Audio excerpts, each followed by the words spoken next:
With a look at Radio Cayman's local sports for this evening, I'm Dionne Anglin. Two junior cyclists are representing the Cayman Islands at two cycling events being held this week in Santo Domingo, Dominican Republic, in hopes of qualifying for the 2021 Pan American Youth Games in December.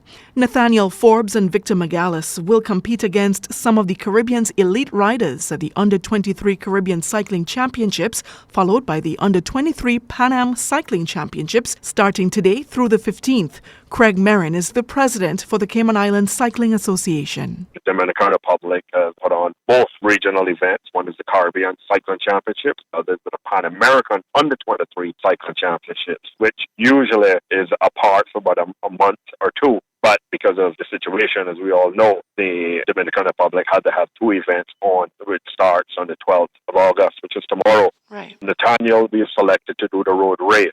Victor, however, we did not put him in a road race, and this is the Caribbean Championship road race, because we felt that we wanted to kind of save him and his energy so he could put most of that output on in individual time trial. Individual time trial is where the rider race against the clock, basically from point A to point B, and the fastest time wins. But he's very, very good at that. Merrin boasts that Cayman has a top cyclist right here on island. Recently, the Cayman Cycling Championships a month ago, Victor came second in that event. At 21 years old, his time is basically on par with Chris Froome's and top world championships pro riders today at his age, almost 15 years ago. So when you look at Chris Froome's and the European riders, put him there then, he would be on what we call the medal table. He's very, very good at what he does. And he seems to flourish as well in weather for some reason. Some athletes actually perform well in cooler weather, which is the situation now, because tomorrow is the time trial. And we got the weather over there now, tropical storm now over Dominican Republic as we speak. I just got off the phone with the manager, Ken Goku, so it's a lot of confusion over there and trying to get to the venues and for the technical meeting, which is in another few hours. So,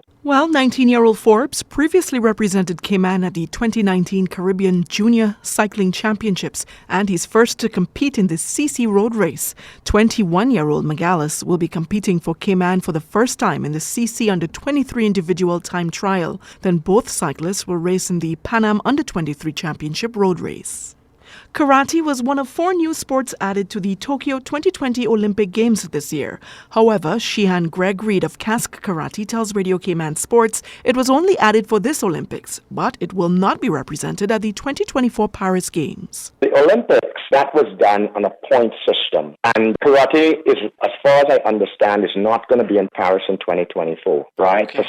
They have not put it in because it's in Japan, and they asked for the sport to be included. And there is plans to put it in probably in the next Olympics after that. But I think in Paris they're going to be having like a lot of the younger activities like rock climbing and break dancing and activities like that. You know, so it's kind of a bummer for us, but we're still in the Pan Americans and we're still in, you know, all the major world tournaments that they have. So we'll be in this Olympics, but there's only 80 athletes, and there's only a few from this part of the world that are actually going to the Olympics. I think 2 from America are going, and Antonio Diaz from Venezuela is going, but that's about it, I think. Maybe 1 or 2 other people. And now for some local excitement. What we're going to be doing is over the summer, because we've gained a lot more traction with the younger population, the double digits, the 10s and the 11s and 12s. What we're going to be planning is to extend our Wednesday night class by half an hour. So we've been training for an hour and a half. We're going to go to 2 hours as of this coming Wednesday. And then I'm going to intermittently add in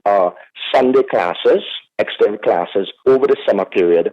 And the Department of Sports Summer Track and Field Camp combined technical development and fundamental techniques with safety and a major focus on fun. Using special equipment, the exercises and drills will prepare athletes for a future in cross-country, track and field events, distance running, while inspiring a love for running and just being active. Several of the campers expressed to Radio Cayman Sports what they've already learned for the week. I've been enjoying the camp. I've met some new people, met some new friends. I really love it. And the things we've been doing is like long jump, flexibility, learning to stretch when we just come here to like get a feel. I've enjoyed the camp very much so far. We have been trying to learn speed, and we've been doing ball throw, long jump, and exercises to loosen up our bones. Yeah. Stretching. Yeah. I like it so far. They teach us how to pace our stamina. and in long jump. I had learned how to properly do long jumping, and I like the camp so far because I met new people and then I made new friends. I like the camp so far because we've been learning mobility, to be flexible, and we done today long jump, and yesterday we did javelin, so it felt good. The track and field camp continues this week through Friday 13th from 8 a.m. to 12:30 p.m. at the Truman Bodden Sports Complex for kids 10 to 17 years. That'll do it for Radio Cayman's local sports for this evening. I'm Dionne Anglin.